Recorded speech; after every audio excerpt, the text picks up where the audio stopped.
Salam saudara yang dikasihi oleh Yahweh, kita bersyukur kita memasuki minggu keempat atau hari terakhir di bulan Februari 2021 ini. Dan sebelum kita dengarkan firman Yahweh, kita berdoa terlebih dahulu. Bapa dalam surga yang kami sembah, dalam nama Tuhan Yesus HaMasiah, hati kami penuh rasa syukur kepadamu atas anugerah-Mu, pertolongan-Mu.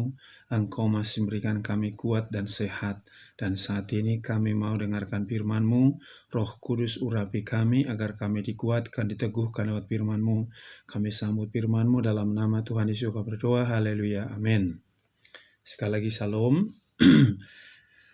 Di minggu terakhir bulan 2 ini saya akan bawakan firman yang terambil dari Matius pasal 24 ayat 21 sampai dengan ayat 22 yang berbunyi demikian. Sebab pada waktu itu akan terjadi kesukaran besar seperti yang belum pernah terjadi sejak awal dunia sampai sekarang, bahkan sekali-kali tidak akan pernah terjadi. Dan sekiranya hari-hari itu tidak diperpendek, maka semua manusia tidak akan diselamatkan, tetapi karena mereka yang terpilih, hari-hari itu akan diperpendek atau dipersingkat.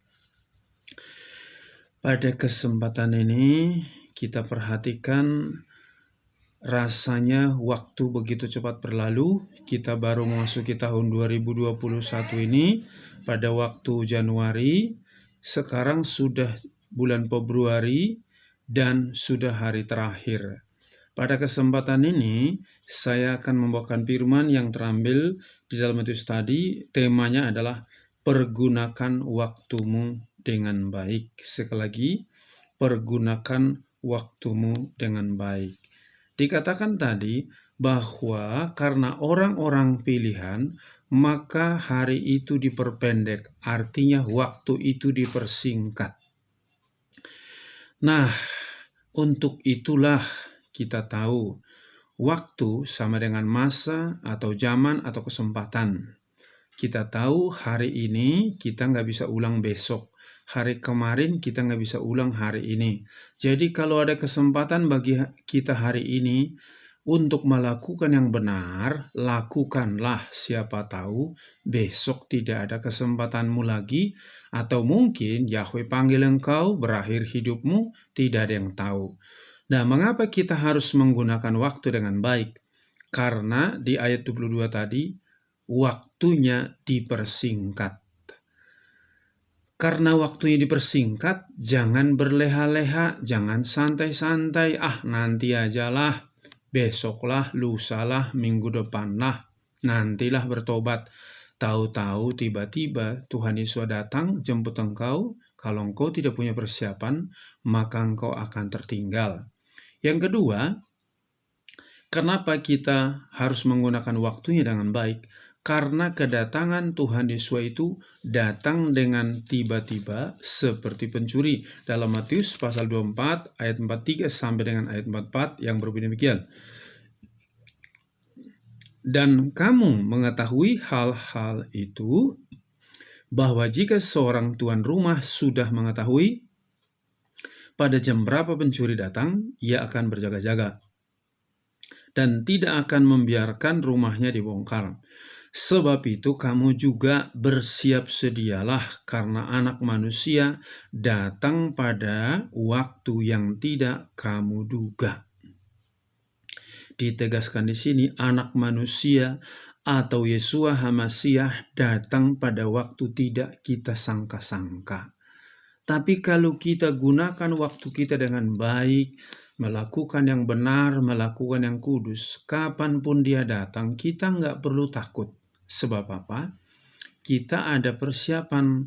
Makanya waktu-waktu sekarang ini, jangan engkau buang-buang, jangan engkau sia-siakan, gunakan sebaik mungkin. 1 detik, 1 menit, 1 jam, 1 hari, 1 minggu, 1 tahun, gunakan sebaik mungkin. Nah, selain itu, mengapa kita harus menggunakan waktu dengan baik? Karena ingat, langit dan bumi akan dilenyapkan. Itu di ayat Matius pasal yang ke-30, 24 Ya, Matius pasal 24 ayat 35 sampai 36 yang berbunyi demikian. Langit dan bumi akan lenyap, tetapi firman-Ku sekali-kali tidak akan lenyap.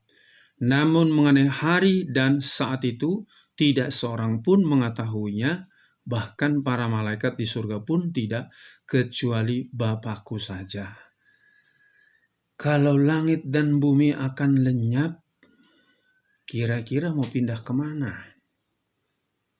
Ada banyak orang angan-angannya, keinginannya masuk surga, tapi tidak melakukan apa yang berkenan kepada Yahweh. Justru yang dikerjakan bertentangan dengan firman Yahweh. Cuman keinginan masuk surga, tapi tidak mau melakukan firman Yahweh. Itu mimpi, itu cuman angan-angan, gak mungkin bisa jadi. Jadi, kenapa kita harus pergunakan waktu yang baik? Karena langit dan bumi akan lenyap. Jadi dikatakan firman-Ku sekali-kali tidak lenyap. Jadi pertahankanlah hidupmu sesuai dengan firman Yahweh itu. Jadi jangan hanya menuruti keinginan dagingmu, keinginan mata, ya, harga dirimu.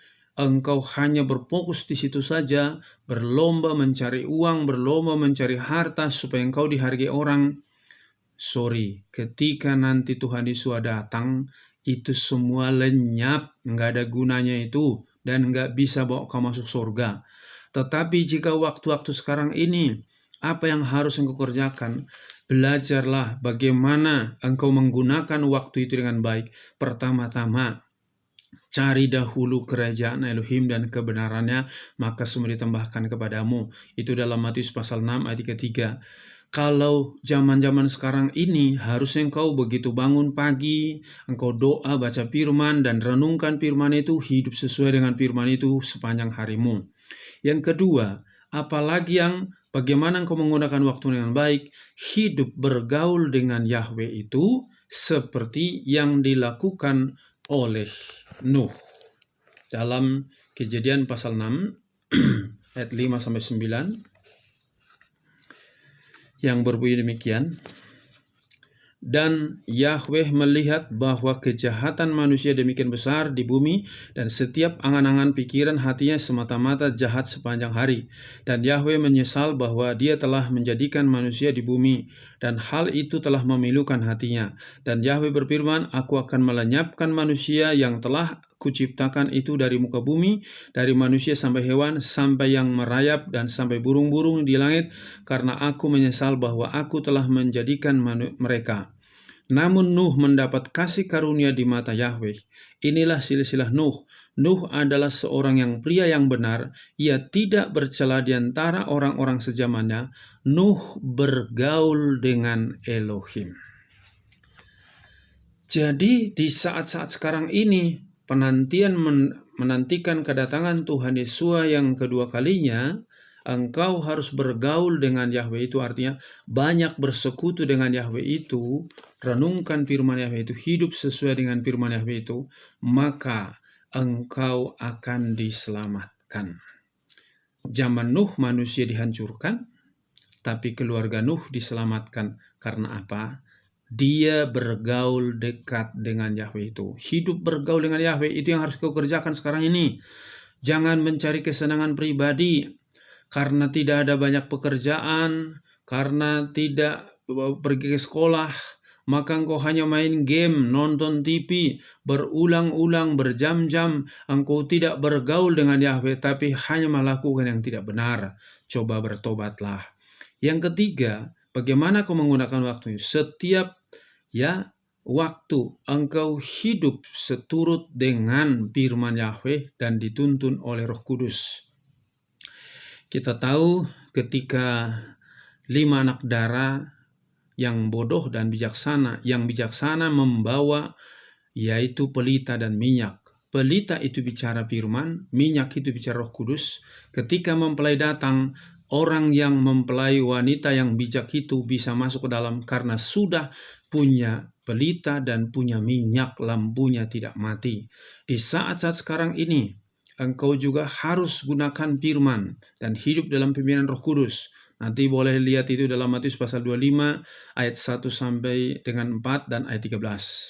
Jadi selalu siap sedia hidup dalam firman, hidup dalam Roh Kudus. Yang berikutnya, berdoa dan bertekun, berjaga-jaga. Dalam Matius pasal 26 ayat 40 sampai 41, bagaimana Tuhan Yesus mendapatkan murid-muridnya ketika sedang berdoa, mereka tertidur. Maka Tuhan Yesus mengatakan, "Tidak sanggupkah kau berjaga-jaga dengan aku 1 jam saja? Berdoa dan berjaga-jaga. Roh memang penurut, tapi tubuh lemah. Di dalam kondisi sekarang ini engkau hanya harus banyak doa supaya engkau kuat. Kau harus banyak membaca merenungkan firman Yahweh itu supaya engkau kuat." Dan yang terakhir, apa yang harus kita lakukan yang waktu yang singkat ini? Beritakan Injil. Di dalam Matius 24 ayat 13 dikatakan, Injil, siapa yang bertahan sampai kesudahannya akan selamat. Tapi ayat 14, Injil harus diberitakan, maka kesudahannya akan terjadi. Jadi jangan hanya memberitakan berita-berita yang tidak penting. Injil yang harus kita beritakan justru engkau tidak beritakan. Ini keliru, kau salah menggunakan waktumu. Jadi gunakan waktu ini seefisien mungkin. Begitu bangun pagi, apa yang harus kau kerjakan? Doa, baca firman, merenungkan. Sehari-hari gunakan waktumu. Apa yang bisa kau kerjakan? Kerjakan yang berkenan kepada Yahweh itu. Jangan seperti manusia zaman dulu, kecenderungan mereka hanya berbuat dosa, melakukan pesta pora, mabuk, kawin dikawinkan, kawin cerai. Itu saja keinginan mereka. Makanya begitu datang air bah mereka lenyap semua. Tapi Nuh selamat. Karena apa? Dia bergaul akrab dengan Yahweh itu sehingga dia selamat. Jadi pada kesempatan ini, biarlah engkau sungguh-sungguh di dalam Wahyu pasal yang ke-22 dikatakan demikian. Ini perlu kita renungkan baik-baik agar ini menjadi satu pelajaran. Wahyu pasal 22 ayat 12. Dan lihatlah aku datang segera, dan upahku ada bersamaku untuk membalaskan kepada setiap orang sesuai dengan pekerjaannya. Artinya, jika engkau melakukan yang benar, upahmu masuk surga. Jika engkau hidup dalam dosa, upahmu masuk neraka. Jadi gunakanlah waktumu dengan baik supaya engkau selamat. Amin. Sampai di sini firman Yahweh, kita berdoa. Bapa di surga, terima kasih atas kebenaran firman-Mu ini yang sudah kami dengarkan. Biarlah kami dikuatkan, diteguhkan, dan kami benar-benar menggunakan waktu kami dengan benar, mencari kehendak-Mu, melakukan firman-Mu dimanapun kami berada, apapun yang kami alami, kami mau tetap tunduk kepada firman-Mu, melakukan kehendak-Mu. Bapa, kuduskan hati kami, pikiran kami, seluruh tubuh kami. Ampuni kami kalau selama ini kurang menggunakan waktu yang baik. Tapi di hari-hari yang datang kami akan gunakan waktu kami sebaik mungkin. Terpujilah nama-Mu Bapa. Berkati Bapak-bapak, berkati ibu-ibu, pemuda, remaja, baik anak-anak. Supaya benar-benar menggunakan waktunya dengan benar Bapa. Berkati bangsa dan negara kami ini. Terus Engkau pulihkan seluruh hamba-hamba-Mu, anak-anak-Mu di manapun mereka berada, biarlah mereka juga menggunakan waktu dengan baik. Di dalam nama Tuhan Yesus kami berdoa, haleluya, amin. Salam, Yahweh berkati.